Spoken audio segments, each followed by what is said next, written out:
Pangulong Bongbong Marcos naglalakad sa kalsada sa Baliwag, Bulacan para inspeksyonin ang maanumaliyang ghost flood control project sa Bulacan. Wala talagang ginawa ang kontraktor sa naturang proyekto. Subalit completed ang report sa DPWH. Ano tayo mahanap? Sige. Ay, nako. Talaga naman. Thank you. Disappointed. Yes. Disappointed. Extremely. Well, more than disappointed. I'm actually... I'm getting very angry. It's what's happening. Hindi naman. Paano naman ito? Wala talaga. 220 meters, 55 billion. Completed ang record ng Public Works.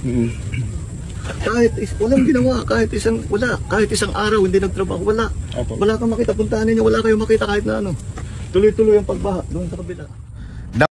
Thank you for watching mga idol. Please like, comment, follow and share. Bye bye.